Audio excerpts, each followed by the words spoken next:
एक दिन एक शिकारी अफ्रीका के क्लब में बैठा हुआ अखबार पढ़ रहा था कि उसका एक दोस्त घबराया हुआ कमरे में आया और बोला, एक हब्सी बहुत दूर से यहाँ आया है और कहता है कि पास के जंगल में एक नर वनमानुष निकला है जो सिर्फ आदमियों को मार रहा है। शिकारी ने उस हब्सी को बुलाकर पूछताछ की तो मालूम हुआ कि उबांसी जाति के एक आदमी ने उस वनमानुष की जोड़े को मार डाला है, शायद इसीलिए वह आदमियों को मार रहा है। हब्सी ने कहा, साहब ऐसे डील डॉल का वनमानुष कहीं देखने में नहीं आया था। बड़े बड़े जवानों को बात की बात में मार डालता है। ताजुब तो यह है कि वह चुन चुन कर उसी जाति के आदमियों को मारता है। अब तक करीब 10 उबांसियों को मार चुका है। शिकारी शेर का शिकार करने आया था, पर उसने दिल में सोचा, यह वनमानुष तो शेर से भी ज्यादा खौफनाक है, पहले इसी को क्यों न मारूं। दूसरे दिन उसने तड़के ही शिकार का सामान ठीक ठाक किया और इसी हब्सी को लेकर जंगल की तरफ चल पड़ा। कई सिपाही भी मौजूद थे, वे भी अपनी अपनी छोलदारियां और बंदूकें लेकर चलने को तैयार हो गए। हब्सी राह दिखाता हुआ आगे आगे चलने लगा। दिन भर लगातार चलने के बाद वे लोग उबांसियों के गांव में पहुंचे। रास्ते में बहुत से जानवर मिले, पर वनमानुष का कहीं निशान तक न मिला। अफ्रीका के सब गांव करीब करीब एक ही तरह के होते हैं। गांव के बीच में उबांसियों के सरदार का झोपड़ा था, चारों ओर बांसों से घिरा हुआ था। एक बड़े डील डॉल का आदमी कंधे पर बंदूक रखे झोपड़े के सामने टहल रहा था। शिकारियों की खबर पाकर उबांसी सरदार उनसे मिलने आया और फौजी सलाम करके बोला, आप लोग खूब आए। अब मुझे उम्मीद है कि वनमानुष जरूर मारा जाएगा। हम लोगों का तो घर से निकलना मुश्किल हो गया है। शिकारी ने गुरूर के साथ कहा, हाँ देखो क्या होता है, आए तो इसी इरादे से है। शिकारियों ने सरदार के झोपड़े के पास ही अपनी झोलदारियां लगा दी और पेट देवता की पूजा करने की फिक्र करने लगे कि अचानक किसी के कराहने की आवाज आई, जैसे उसका कोई मर गया हो।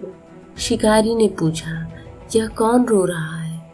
हब्सी ने घबराई हुई आवाज में कहा, हुजूर यह वही वनमानुष है, दिन भर अपने मुर्दा जोड़े के पास बैठा रोता है और रात होते ही इधर उधर घूमने लगता है। न मालूम किस वक्त चुपके से गांव में घुस आता है और किसी न किसी उबांसी को मार डालता है और किसी जाति के आदमी से बोलता भी नहीं। लोग दिन भर के थके मांदे भूखे प्यासे थे। वनमानुष का शिकार करने की किसे सोचती थी। जब लोग खा पीकर फारिग हुए तो सलाह होने लगी कि वनमानुष का शिकार कैसे किया जाए। उबांसी सरदार ने कहा, रात को आप लोग इसे नहीं पा सकते, दिन को ही इसका शिकार हो सकता है। शिकारियों को भी उसकी सलाह पसंद आई। सब अपनी अपनी छोलदारियों में घुस गए और बाहर पहरे का यह बंदोबस्त कर दिया गया कि 2-2 घंटे के बाद पहरा बदल दिया जाए।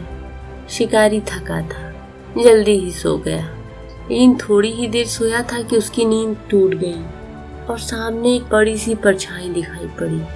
उसकी आंखें आग की तरह जल रही थी। अफसर ने फौरन आवाज दी, संतरी, पर कोई जवाब न मिला। न मालूम यह आवाज संतरी के कानों तक पहुंची भी या नहीं। अफसर ने तुरंत बिजली की बत्ती जलाई। उसका कलेजा सुन्न हो गया। सामने 6 फीट का वनमानुष खड़ा था और उसके हाथ में संतरी की बंदूक थी, जिसकी नली बिल्कुल टेढ़ी मेढ़ी हो गई थी। वह शिकारी की ओर आंखें जमाए हुए था, जैसे सोच रहा हो कि इसे मारूं या छोड़ दूं। उसका डरावना चेहरा देखकर शिकारी की गिग्गी बंध गई, मुंह से आवाज तक न आई। अचानक बाहर किसी चीज के गिरने का धमाका हुआ। शायद कोई संतरी अंधेरे में ठोकर खाकर गिर पड़ा था। वनमानुष ने झट बंदूक फेंक दी और उछलकर छोलदारी से बाहर निकल आया। अब अफसर साहब के होश ठिकाने हुए, बिछावन से उठे, बंदूक संभाली, बाहर निकले और बिजली की लालटेन लेकर वनमानुष को तलाश करने लगे, लेकिन वह वहां कहाँ था। मगर इससे ज्यादा ताज्जुब की बात यह थी कि उस संतरी का भी कहीं पता न था जो पहरा दे रहा था। शिकारी ने अब की संतरी को ताकीद कर दी कि खूब होशियार होकर रहे, मगर सोने की हिम्मत ना पड़ी। बिजली की रोशनी में बैठे बैठे गपशप करते रात कटी। दूसरे दिन तड़के सब लोग शिकार करने चले गए। गांव के आदमी उन्हें विदा करने के लिए गांव के बाहर तक आए। अच्छी खासी भीड़ जमा हो गई। शिकारी लोग झाड़ियों की आड़ में चलने लगे, जिससे वनमानुष उनकी आहट पाकर कहीं भाग न जाए। हप्सी को वह जगह मालूम थी जहां मादा वनमानुष मरी पड़ी थी।